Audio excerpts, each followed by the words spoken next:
So what week are we on now, Carol? So this episode is going out on May the 17th, and I believe, God willing, and the creek don't rise, I will be frost-free. I think we should explain why we're doing all these ahead, because I'll be back by now. Okay. Okay. I went on a cruise with Bill and my sister-in-law and my brother-in-law, Maria and Kurt, and we did it for our anniversaries. And we went to Budapest and then went all the way through Austria and Germany and then ended up in Prague for a couple of days. So you were so gracious to record ahead. It was my pleasure. And so in future episodes, I'm sure we'll hear more about the beautiful gardens you visited. Maybe we'll visit some gardens. I don't know. This is a river cruise. This is a whole different type of trip. I'm excited. That you can't not visit a garden, Dee. I'm sure there'll be a garden in my future. All right. Well, with that explanation, welcome to the Garden Angelist, where we talk about flowers, veggies, and all the best dirt. I'm Carol Michael from Indianapolis, Indiana, where I have a suburban garden measured in square feet. It's about a third of an acre. And I'm Dee Nash from Guthrie, Oklahoma, where I garden on several acres out in the country. We call ourselves Garden Angelists because we are evangelists for gardening. We love gardening and we want others to love it too. Yes, we do. And we aren't afraid to spill the beans and tell all of our gardening secrets, the good, the bad, and even the ugly. But that's enough of who, what, when, where. Let's move on to this week's episode. Okay. Hello, Dee. You want my garden update? Yeah, do your garden update because mine's going to be very short. So I should be hardening off my seedlings, and I am not one to rush them out to the garden. So they will be sitting on the back patio and hopefully with loads of plants that I've been purchasing along the way. My garden club meeting on the 8th is way up on the north side of Indianapolis, and we're going to learn about peonies and then hit at least one north side garden center. So I should probably end up with a few plants from that. And then I'm watching because south of me, about 10 miles, there's going to be a new garden center called Miss M's Home and Garden. And it's like a new branch of a garden center on the north side. So that should be opening. There's a new garden center in the downtown Indianapolis called Diggs. I think I'm going to be checking that out. But always the first couple of weeks of May, I'm going about and finding all kinds of neat plants in different garden centers. But, I'm always loyal to Courtney in the greenhouse. So if she's got it, I buy it from her first. I think that's exciting that you are getting so many new garden centers. I wish we would get some new garden centers, but as long as they stay in business, it is exciting. Right. I hope they stay in business too. And it is a hard business to have. So yes. How about your garden? Guess what I found? I'm going to show you these. And I guess my hair looks okay if you decide to do a little snippet. That's my back garden when we first put it in. Wow. I found these the other day. And here it is from another angle. No, that's nice. You should take a picture and send it to me. I could put it in the newsletter. I think we should. That's back when it was a vegetable garden and I had made it from Kitchen Gardener magazine. Oh yeah. I loved Kitchen Gardener magazine back in the day, Taunton Press. And this is when it started to turn into a flower garden. Nice. I still have all my old issues of kitchen gardening. Me too. I went and actually bought more so that I had them all. And here's, I will not be putting this in the newsletter, but I'm going to show Carol. Here's Bill on the tractor building it for me. Oh, he doesn't have a shirt on. He never wore shirts when he was working. So this is it from the other end. And you can see him up on the porch with our old dog. Uh-huh. It's kind of cool. I'm glad I took those pictures. I found them when I was going through a file looking for something for somebody. Well, send me copies of some of them or take pictures of them and I'll put them on the newsletter.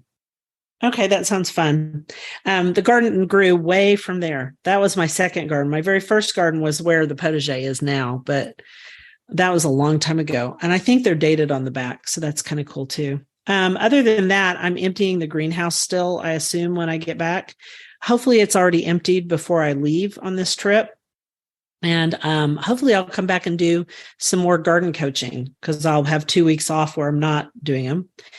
And that's it because I have not been here. So I'm going to guess that there's weeding in my future.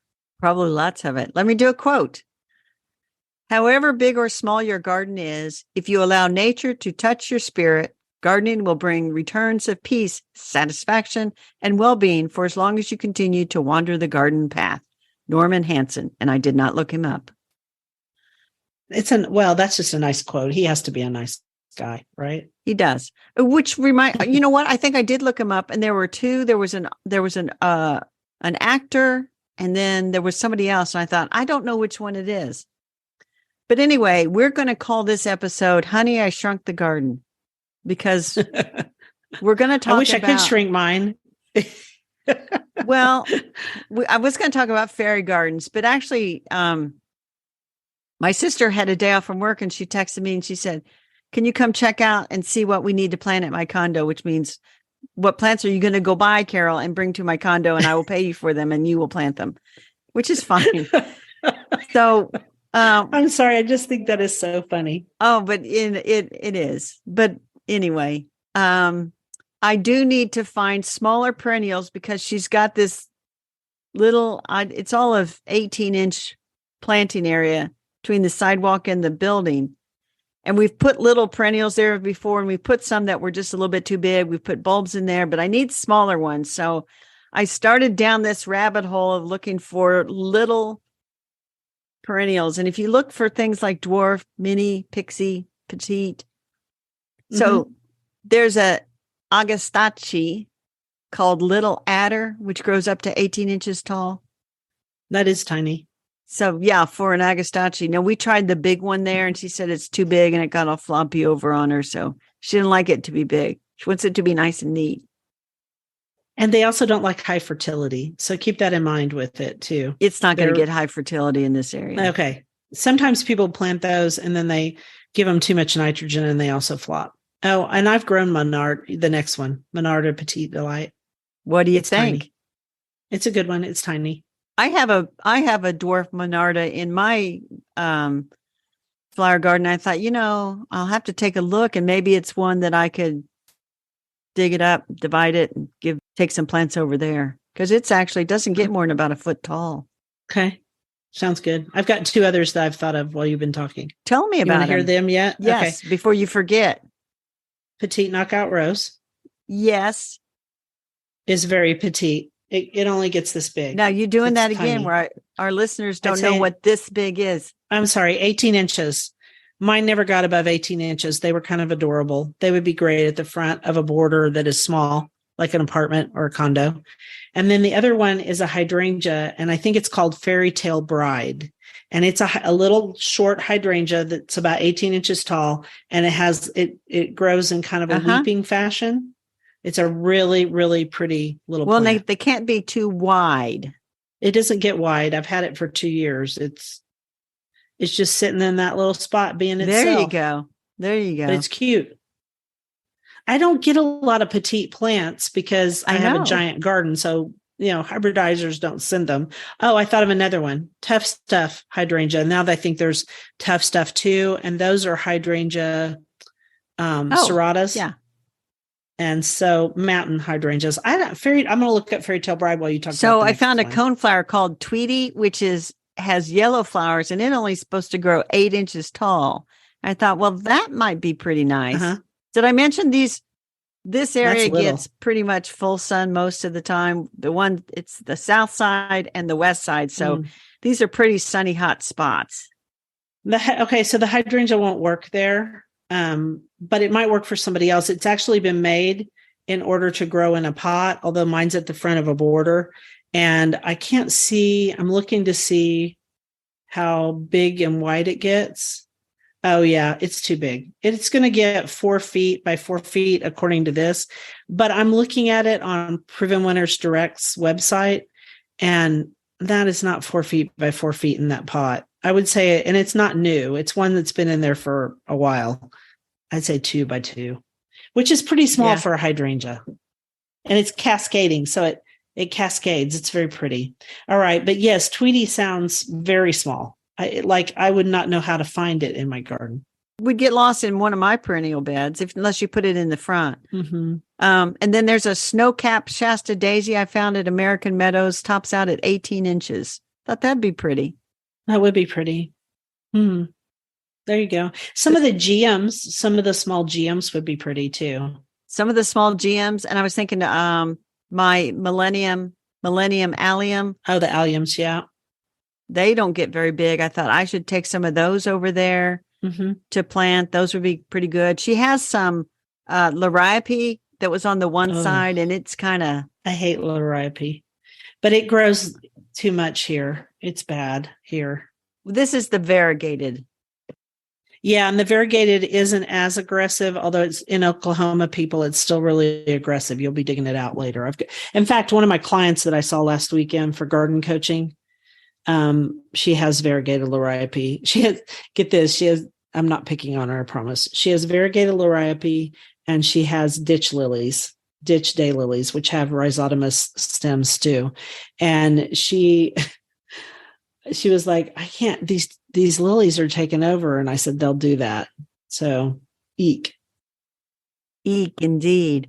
So she'd like to get rid of, I think she'd like to get rid of the liriope. It clumps here more, the variegated clumps, because she likes things to be fairly even, so to speak, and neat. Oh, I don't know. Your family liking things to be just so? I can't imagine that. Well, the clumps aren't all the same size. So I know. Never mind. I think you're making fun of me. I am not making fun of you. I just know you. Okay. You're the person who used to tell me to set my watch to a certain time so that I got back on the bus. I did not do that. You did do that until I told you not to anymore. But, it is a good idea. Like your trash bag idea for my pots outside. That's smart. Keep going. So what I think I'm going to do, because I also think some of the tall sedums aren't that tall, and some of those would do pretty well there. Mm-hmm. And I think what I'm going to do is go through my perennial garden and see what I've got that I can just dig up and take over there. So that's pretty much it. I just need to find some. I'm going to, I guess, shop in my own garden and see what I can dig up. That's a great idea, Carol. All righty then. That is what I will do. And so now you've got the next quote. And when your back stops aching and your hands begin to harden, you will find yourself a partner in the glory of the garden. That's by Rudyard Kipling. I saw that one online and thought, oh, that is so true, right? That is true. That is one you sent me. So that in keeping with our theme of honey, we shrunk the garden. Mm-hmm. Honey, I shrunk the garden.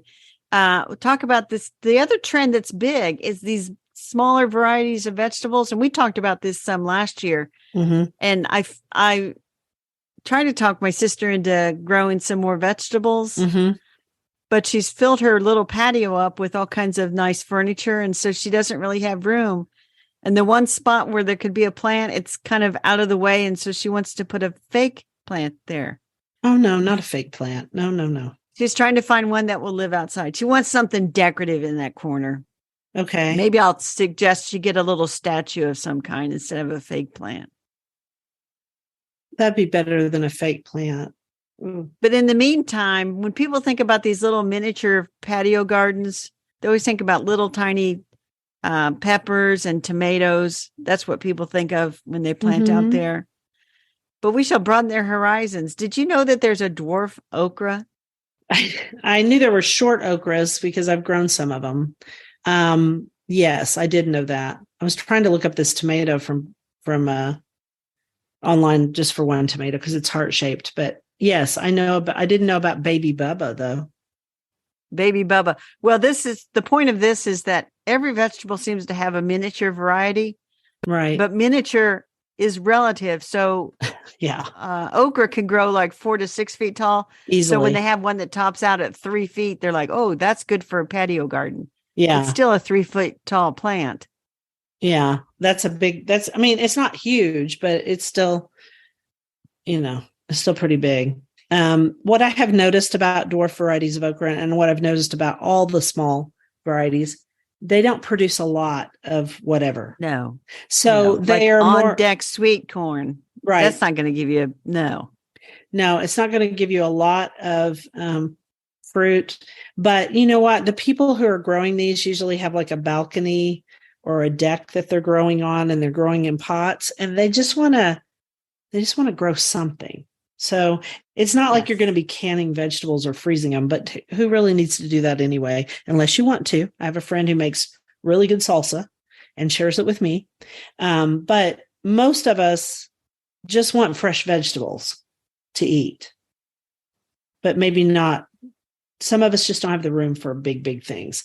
So masterpiece peas. Are they shelling peas? Remember when we saw these? Vaguely. We saw these at Garden Conference one year. Mm-hmm. They had them growing in a pot.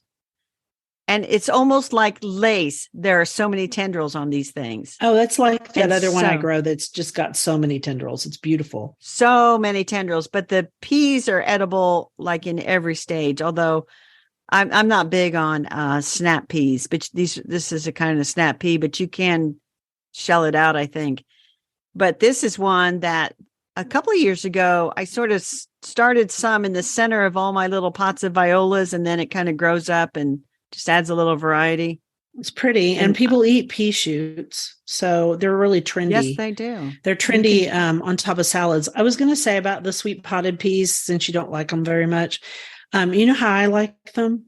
Just barely steamed, and then on a salad. I've also eaten them raw on a salad, and they're really good raw in a salad because then the peas pop out as you eat them. They're quite good. So if you ever have some and you need to try them, that's a good way to eat them, because I don't like them when they're cooked a lot, because then they get kind of slimy. That is true. The other thing is with the Honey, I Shrunk My Garden vegetable garden that people will just be like excited to plant after this podcast episode, is a lot of things don't really take up that much room, like radishes, lettuce, spinach. You can grow those in containers. Japanese turnips, I've grown those in containers this year. You can grow almost anything in a big enough container. I was going to tell you that there's a couple of tomatoes. I know we weren't specifically talking about small tomatoes, but there's one on Bonnie Plants that is called, I don't know if I'm saying this right, Ponchi Mi, Ponchi, and then Mi tomato. And it's a little bitty one, and it's a cherry tomato. So it's not, a lot of cherry tomato plants get huge and then have a ton of tomatoes on them. The one I was trying to find, I'm growing, and it's a heart-shaped little tomato. I know what you're talking about because I grew it last year. It's the tiniest little plant, though, this one that I grew. It is. I'm growing it in the very front of the pot, and then I have two tomatoes. It's a big pot, so two little bitty ones in the front, and then the big tomato in the back. And then there's Tumbling Tom yellow tomato. There's also a red one, and Tumbling Tom is one that makes long stems, and they drape out of a container or like a hanging basket. A lot of people grow that one here. Are you talking about Heartthrob? Heartthrob. It is the cutest little tomato. It is, but it is little. It is. It's tiny. It is a tiny. I'll take a picture of it for the newsletter, because even though we weren't going to talk about tomatoes, it's take adorable. A picture for the newsletter. It is adorable. I bought it last year, and I didn't realize how small and adorable it was. And so it's only about 18 inches tall. If that. It's covered with tomatoes. The point I just have to laugh every time I look at it. But see, I bought it for Maddie. That's the point. Yes, which is the whole point. Like, I grow currant tomatoes, the little tiny ones. My sister plants them because her grandkids like to pick the little teeny tiny currant tomatoes. Yeah, Maddie loves tomatoes, and she really loves cherry tomatoes. So this will be very fun this year. And the other point is, no matter how little room you have, if you really want to try to grow vegetables, you can grow vegetables. They're just coming out with new varieties all the time of the miniatures and mixed little dwarfs, pixies, all those. Mm-hmm. And you wrote an article for Family Handyman, which lists several vegetables, mini vegetables, and mini fruits. Yes, and we'll link to that. It's your turn to do the next quote before we go to our bookshelf. The book to read is not the one that thinks it for you, but the one which makes you think. Harper Lee. We all know Harper Lee. She wrote one book that matters, which is To Kill a Mockingbird. And And then years later, after she died, they came out with that Go Set a Watchman, which I never did I read. was so mad. I never read that book. I bought it and I thought, I'm not reading this book. It was almost like sacrilegious. You know what? Because when you write a masterpiece, you don't need to write but one book. And actually, Go Set a Watchman was all of her information that she had put together for her.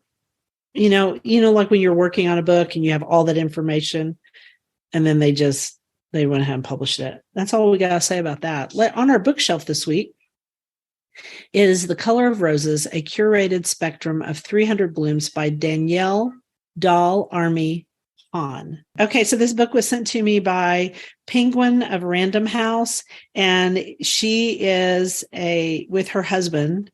She is a rosarian, and she's award-winning, and she owns personally more than 40,000 roses. All right, so she organized it by color, and all the roses were chosen for their subtle color combinations. It's basically a color wheel of roses. And it's 300 full-page photos. That would be very interesting because... Oh, it's so pretty. It's just so pretty. It starts so there are shades of white, yellow, pink, peach, purple, orange, red, caramel, and even green. So here's how you should use that book, Dee. Grow those 300 roses. If you don't know which 300 to grow all the ones in that book. No, I used to have 100, and Rose Rosette came in and made my life a misery.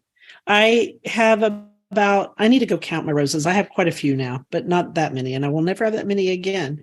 Anyway, it is just really great, and I have just really enjoyed it because she gives, and some of them are hybrid teas, and some of them are other colors. And I'm showing Carol it's a beautiful book because it's very beautiful.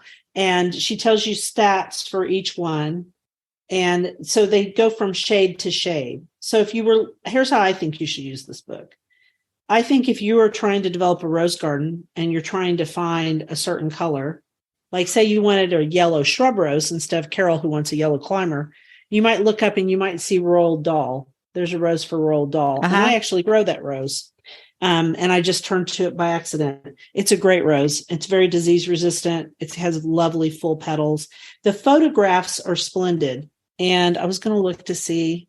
The photographs are by Victoria Pearson. And this is actually also 10-speed press. Anyway, if you love roses, if your mom loves roses or your dad or a friend loves roses, this would be a wonderful book to give them because with a rose. Wintertime, and buy them a shrub too. Buy them a rose shrub. And then, and also some fertilizer for it because roses are very heavy feeders. Anyway, it is a wonderful book. I am so glad they sent it to me. Might as well get a shovel too. They're going to have to dig a hole. So buy them a shovel too. Or just plant it for them. I used to plant it for people. I've done that that's many nice. times. I had a friend who would buy roses for my kids for their first communions. And I still have those roses. I have 3 of them. My oldest child was already too grown to get one. So yeah, and they're actually noisettes, the ones that I have. And I think of my kids whenever I trim them in the spring and whenever I feed them and whenever they bloom. So roses evoke a lot of emotion. And this is you can tell this book is written by someone who loves roses and cares deeply for them all the time. Okay. That's The Color of Roses, a curated spectrum of 300 blooms by Danielle Dahl Army Han. All right. Do the quote. It's been my experience that you can nearly always enjoy things if you make up your mind firmly that you will. That's L.M. Montgomery. Author of Anne of Green Gables. Yes, the whole Green Gables series. So our dirt is, I thought this was hilarious. You need to say it because you're the one who came up with it. It's funny. So we always hear about special days after the podcast when it's too late. And so we never think there's all these calendars so today, when this comes out on May the 17th, this is National Mushroom Hunting Day, which I think it's kind of late for that. But it's also National Walnut Day. And we never really think about that. And so maybe we should think about what's the day when we come out. But then there'll be some ridiculous day like, National Ice Cream Truck Month or something. I don't know. But you can actually go and submit to have a national day created. Mhm. And there's certain criteria you have to you have to show where it's been written about or something like that. Mm. But anyway, we're going to have to think of our own national day to have, like National Garden Angeles Day. When you say that, it means you're going to think of it because you're the one who's always got the big ideas. I was going to say, Not always. there's a calendar, and you can get a calendar of all the national days, and then we could keep up with it. But I don't care enough to do so. I don't care enough to do it either. But it's always like the day after. I'm like, oh, I didn't know it was National Be Kind to People Whose Name is Carol Day. I would have celebrated. There you go. Well, let's just celebrate Carol every day. Oh, yeah. And then we can have National D Day. No, let's not. That doesn't sound right. I don't think National D-Day. I think there's all right. Well, that wasn't D-Day. much dirt. No, it wasn't very But, good dirt. doing these back to back, I had to come up with something. So I'm going to do a quote now. Okay, do it. The foolish man seeks happiness in the distance. The wise man grows it under his feet. James Oppenheim, American author. Okay, let's go down our rabbit holes. So I've been working on potting soils and thinking about potting soils. And I actually, part of this is because, peat moss, we try to use less peat moss. Apparently in Great Britain, they are going to outlaw peat moss for gardeners, not for the horticulture industry, but for gardeners in 2024. And so they're trying to, everybody's going to these other types of mixes. I've already been doing that for a while. The ones you can find in Oklahoma are mostly coir. And they have other stuff mixed into, like bark and all kinds of things, which actually is better anyway, I think. A little seed, a little perlite. We don't need pure peat moss mixing soils. So I found this one brand that was at Lowe's, and I'm going to tell people probably not to buy it. And it's Stay Green or Stay. It's that brand. I saw they were advertising and that it's brand. Very small packages, which are nice. And it's dehydrated, but it looks to me like it's a mixture of coir. And they won't tell you exactly what it is, but just because I've been around gardening so long, when I rehydrated it, it looks like a mixture of coir and peat moss and some fertilizer, which I don't mind using a chemical fertilizer in pots where I'm not growing food. I don't care. I mean, if it's a flower, it doesn't matter so much because it doesn't get out in my garden. I try to be organic, but there's fertilizer and stuff you buy anyway. So, like plants. So I really, of the ones I'm buying right now, I still love Happy Frog the best. And Happy Frog makes several different versions. I bought this Stay Green, and it is so ugly when you rehydrate it that I have my 2 new roses in it. And so I actually mixed some Pro Organics mix with this stuff to try to break it up because it's too fibrous. I don't think it's going to be good for the roses. And so, and it's odd how it is when it's watered. So I don't think they've quite got this figured out yet. So my advice is don't buy it. And then I still like Happy Frog. I like Happy Frog's Coco Loco, which is the core one. I like the regular Happy Frog. I like the ocean one, which actually won, and we'll link to it. I will go find it. Or Oklahoma Gardening did a whole trial of potting mixes for 2 years. And the ocean one actually won. Now people are going to come back and tell me how expensive it is. And it is, it's really expensive. So if you don't care, well, okay.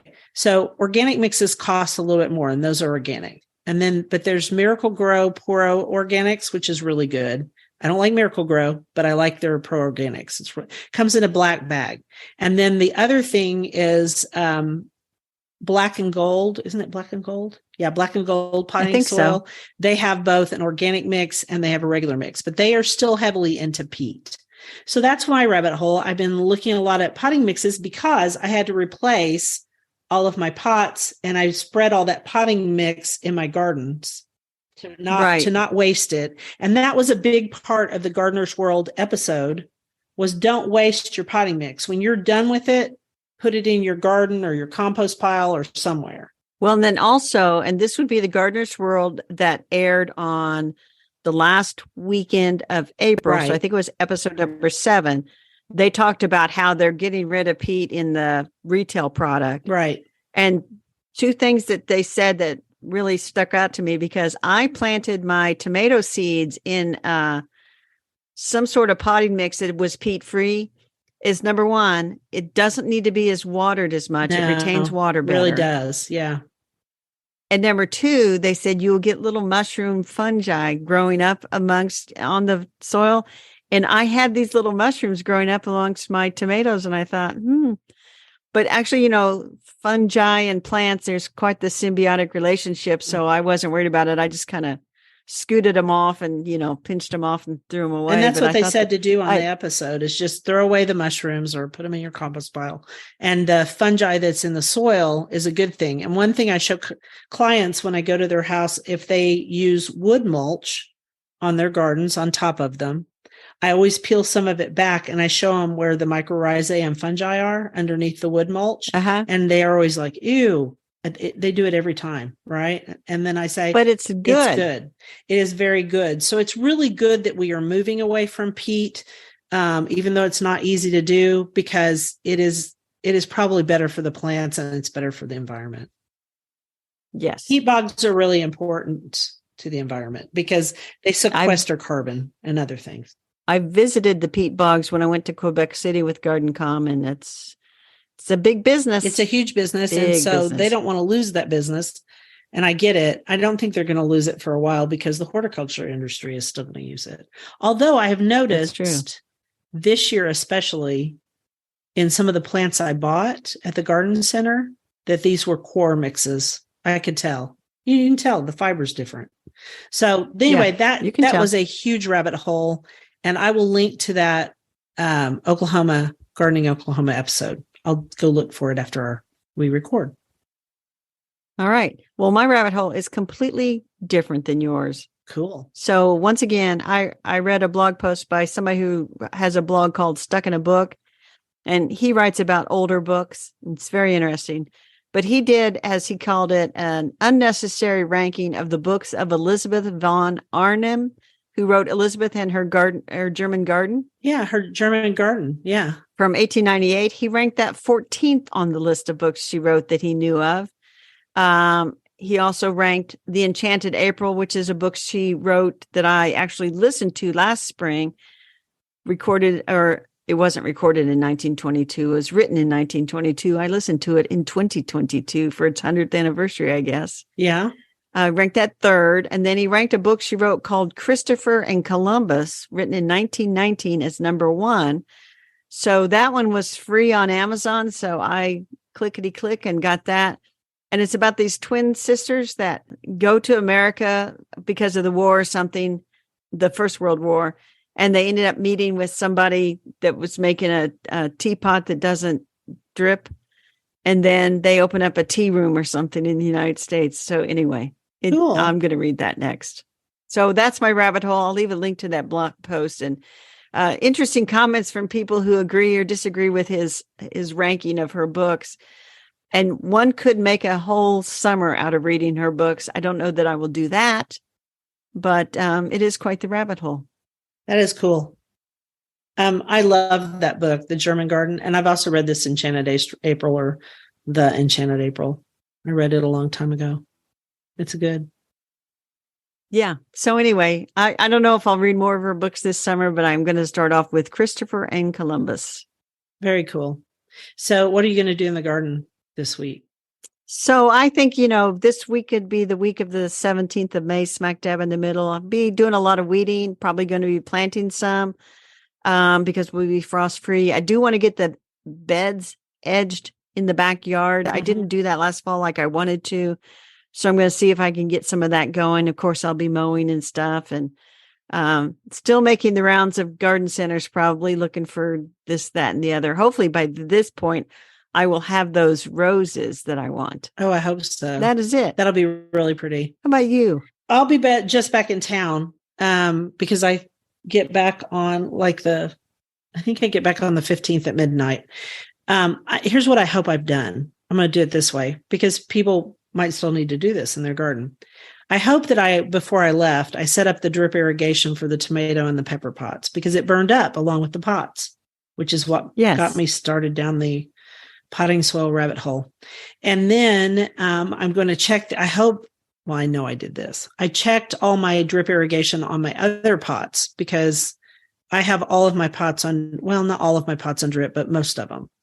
And then weeding. I will be doing so much weeding because when you leave town, the weeds go to town. They know. They know. They know you're not there. Evil little things. And I have an aster that is in my lower garden, which is a huge problem. I have tried to eradicate this aster and I'll never get it eradicated. And when I'm long gone from this planet, that aster is going to be living. So only thing that's going to get rid of that aster is a bulldozer. And no, I don't know which variety it is, but I hope I never give it to anybody. Let's see. And if I haven't finished planting, which, oh man, I hope I have, I'll finish. The end. The end. So let's wrap this thing up. Thank you for listening to the Gardenangelists. I hope you've hit that subscribe button so you don't miss a single episode. We publish every week on Wednesdays at 12 a.m. Eastern Time. If you listen to Apple Podcasts, we'd love a 5-star review that helps us get noticed by others. Could you also share our podcast with your friends? Word of mouth is still the best way to get the word out there.